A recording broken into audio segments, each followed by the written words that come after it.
बिस्मिल्लाहिर्रहमानिर्रहीम। आज का हमारा टॉपिक है arithmetic mean, geometric mean and harmonic mean. आपके सामने जो इस वक्त कॉलम नज़र आ रहे हैं मार्क्स का 30 टू 39, 40 टू 49 और उसके बाद तीसरा कॉलम है फ्रीक्वेंसी का 2, 3, 11, 20। ये जो पहला और थर्ड कॉलम है ये आपको क्वेश्चन में दिया होगा। सेकंड कॉलम एक्स का है, वो आपने ख़ुद बनाना है। अब ये कैसे कॉलम बनाना है एक्स का, इसको मिड पॉइंट कहते हैं। जो आपको क्लास दी हुई है, ग्रुप दिया हुआ है 30 से लेके 39 तक, 30 और 39 को प्लस करेंगे और 2 पे डिवाइड करेंगे, आपका आंसर 34.5 आ जाएगा। फिर आपने 40 और 49 दोनों को जमा करना है और 2 पे तकसीम करना है, तो आपका आंसर 44.5 आ जाएगा। इसी तरह आप तमाम क्लासेस को 50 और 59 दोनों को जमा करेंगे, 54.5 आ जाएगा। इस तरह आप ये एक्स का कॉलम मिड पॉइंट बनाएंगे। फिर याद रखिए पहला और तीसरा कॉलम, ये क्वेश्चन में आपको डाटा दिया होगा मार्क्स और फ्रीक्वेंसी का, और एक्स मिड पॉइंट आपने ख़ुद बनाना है। उसके बाद अगला कॉलम, चौथा कॉलम है एफ़ ओवर एक्स। आपने एफ़ की हर वैल्यू को उसके सामने वाली एक्स की वैल्यू पे तकसीम कर देना है, तो आपका आंसर आ जाएगा। जैसे कि एफ़ की वैल्यू है 2 और उसके सामने है 34.5, तो 2 को 34.5 पे आप तकसीम करेंगे तो आपका आंसर आ जाएगा 0.0580। इस तरह आपका फोर्थ कॉलम भी कंप्लीट हो जाएगा।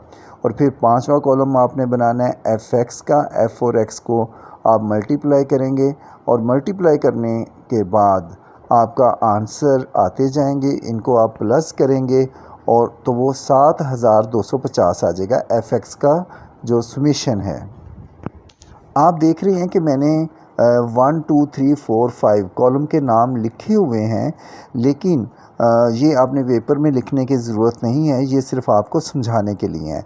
फिर आपने हार्मोनिक मीन का फार्मूला नीचे लिखा हुआ है, H is equal to summation F over summation F over X।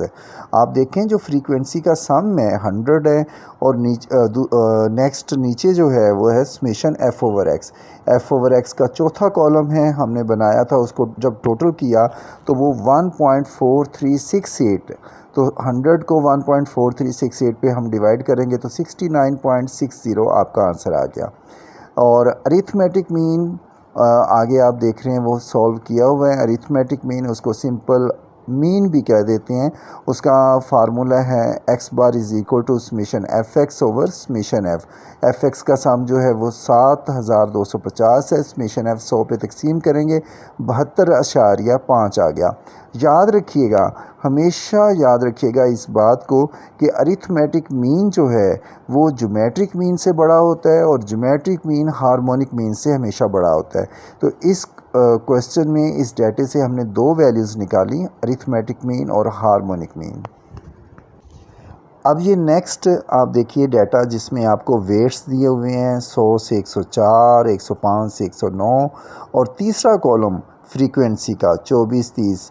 पहला और तीसरा कॉलम दिया होगा, एक्स आपने उसी तरह बनाना है जिस तरह अभी पीछे आपको एक्सप्लेन किया है। मिड पॉइंट इसको कहते हैं। आप 100 और 104 दोनों को करके दोनों वैल्यूज़ को 2 पे तकसीम करेंगे तो 102 आ जाएगा। इस तरह एफ़ का कॉलम आ जाएगा। फिर लॉग एक्स, कैलकुलेटर के ऊपर आप लॉग और फिर x की हर वैल्यू को प्रेस करते जाएंगे तो log x का कॉलम आ जाएगा। और फिर आखिरी कॉलम f log x, तो आप f और log x को मल्टीप्लाई करने से लास्ट कॉलम बन जाएगा, यानी 24 और 2.0086 को मल्टीप्लाई करेंगे तो 48.2064 आ जाएगा। इस तरह आप तमाम वैल्यूज़ हासिल करेंगे, इन्हें प्लस करेंगे आखिरी कॉलम को तो 485.9562 आपका आंसर आ जाएगा। देन आपने ज्योमेट्रिक मीन फाइंड आउट करना है। ज्योमेट्रिक मीन का फार्मूला है anti log summation F log x over summation F. Anti log आपने समेशन एफ लॉग एक्स जो लास्ट कॉलम है उसकी वैल्यू को आप डिवाइड कर देंगे फ्रीक्वेंसी के सम पे 236 पे, तो आपका आंसर आ जाएगा 2.0591।